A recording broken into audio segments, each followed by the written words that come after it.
현혜야, 너는 통영의 핫플레이스가 어딘지 아니? 통영에서 핫플레이스 하면 중림 아니가? 아니다. 아직 무전동 메립지지.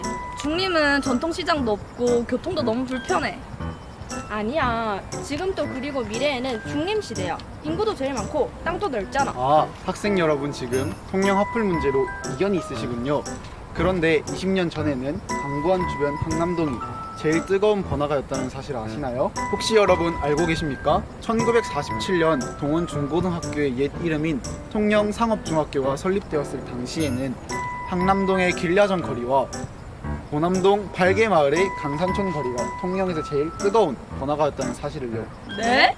안녕하십니까, 동원고등학교 총학생회장 조문근입니다. 오늘은 동원고등학교가 통영상업중학교라는 중고통합과정으로서 1948년에 도남동 강산촌에 학교가 설립되어 있었고, 선배님들께서 그 자리에서 공부하셨다는 역사에 대해서 다 함께 알아보는 시간을 가지도록 하겠습니다.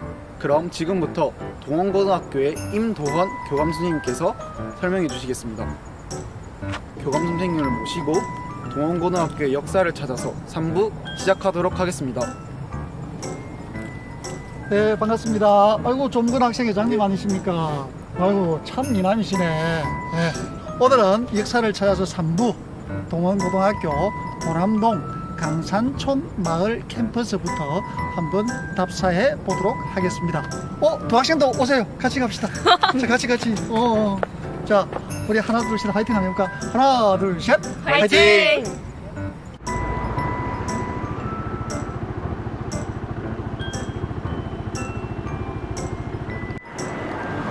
도남동 강산촌까지는 저쪽에서 배를 타고 이렇게 해협을 건너서 저렇게 가면은 굉장히 빠릅니다.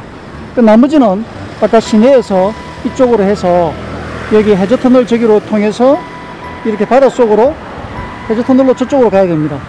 그러다 보니까 상당히 먼 거리가 되겠죠. 그러니 불만이 나올 법도 했습니다. 왜 가까운 시내 놔두고 그 당시에 섬지역 이곳까지 왔나 하는 불평도 있었을 것 같습니다. 발개마을은 두 부분으로 나눠져 있습니다. 앞에 보이는 이쪽이 전체가 발개마을이고, 저쪽 왼쪽으로 보이는 저곳이 발개마을입니다. 저 왼쪽 편에 통영보육원, 육아원이 있는 자리가 되겠습니다. 저기 요트 계류장이 있는 저곳 왼쪽으로 작은 산이 하나 보입니다.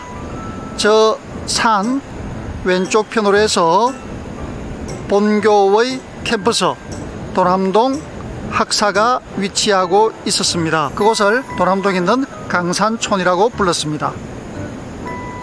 저 숲 바로 위에 작은 섬처럼 된 저 위쪽에 바로 신사, 일본 신사가 위치하고 있었습니다. 뭐라고 불렀다고요, 얘기를? 오카야마무라. 오카야마무라. 강산촌. 그 일본에 오카야마 현이 있거든. 예. 오카야마 켄. 예. 그 현에서 예. 어부들을 집단 네. 이주를 시켰구만. 네. 그래, 오카야마무라 이주 집단이 제일 그 당시 성공을 했어요. 아, 여기였어요. 강산촌. 이곳이 강산촌, 도남동 발개마을에 세워진 강산촌 통영상업중학교가 위치하던 곳입니다. 지금은 도남동 요트학교, 통영해양스포츠센터, 분수대가 있는 이곳, 바로 저 뒤쪽, 저곳이 강산촌 캠퍼스의 위치가 되겠습니다. 이곳은 저 뒤쪽으로 일본 신사가 위치했던 작은 동산이 하나 있습니다. 그 옆으로 캠퍼스가 위치를 했습니다.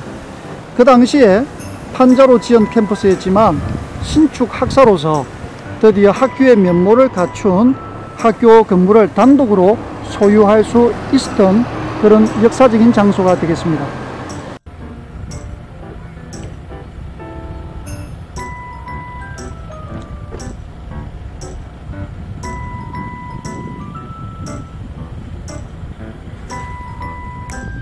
네, 제 뒤쪽으로 강산촌 캠퍼스가 보입니다.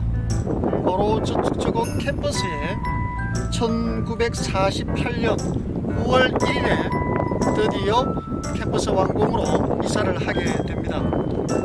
그리고 그곳에서 잠시 있다가 약 2년 지난 뒤 1950년 11월 18일에 군대가 주둔하게 됨으로써 동호동 가교사로 다시 이사를 하게 됩니다.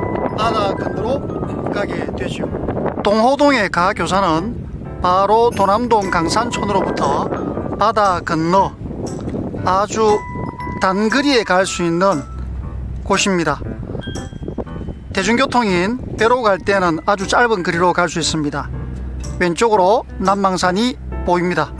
오른쪽으로 또 섬이 보이는데 저 섬 뒤쪽으로 위치가 바로 동호동 가교사가 위치했던 곳입니다. 섬 사이 위치가 지금은 매립을 해서 6km 되어 있지만 원래는 섬이었습니다. 도남동에서 다시 동호동으로 학교 이사를 가게 됩니다. 6.25 전쟁으로 인한 군대 주둔으로 우리가 옮겨야만 했지만 1951년 9월 1일이 되자 다시 군대가 철수하고 도남동 교사로 복귀할 수가 있었습니다. 그래서 1951년 9월 1일에 드디어 통영상업고등학교라고 하는 이름이 첫 등장하게 됩니다.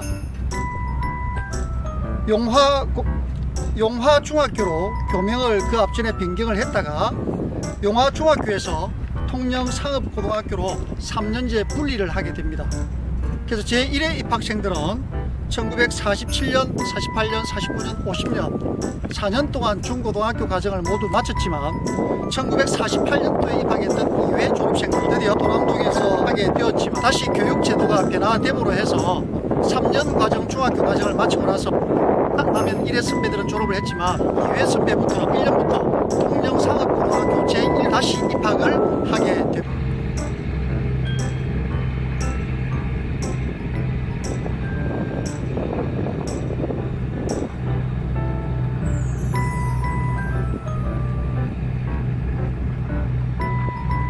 지금은 통영관광정보센터 건물이 위치하고 있고 통영누비 홍보관이 위치하고 있습니다.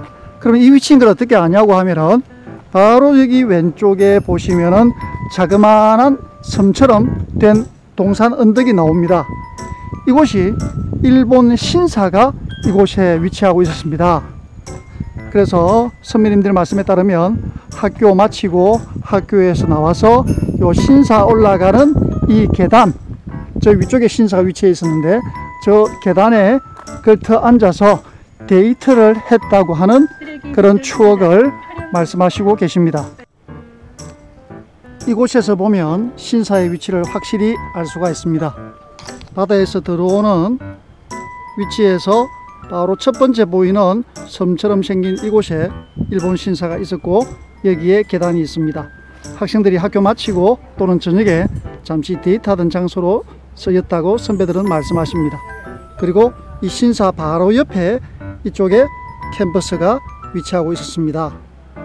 지금으로 볼 때는 좀 작은 건물이지 않나 싶은데 그 당시에 70명 정도 입학했으니까 충분히 3개 학년 그리고 졸업할 때까지 4개 학년이 있었으니까 가능했으리라 생각이 됩니다. 1회 선배님들은 처음에 4년제로 시작했습니다.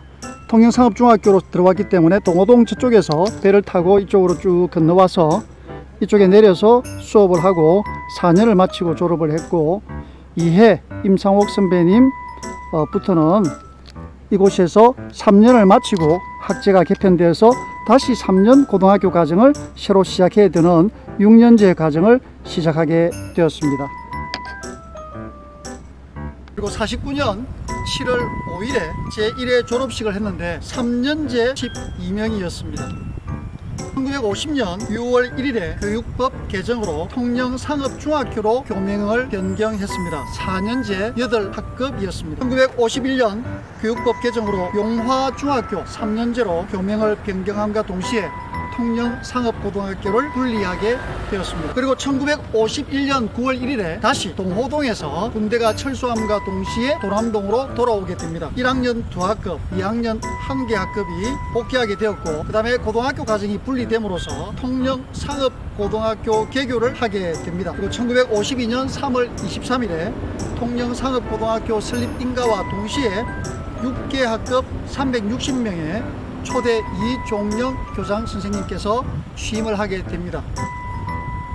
그리고 1952년 10월 22일에 이곳에서 책상 글상을 모두 들고 정량동 통영상업고등학교 자리 그쪽으로 이전을 하게 되면서 정량동 시대가 열리게 됩니다.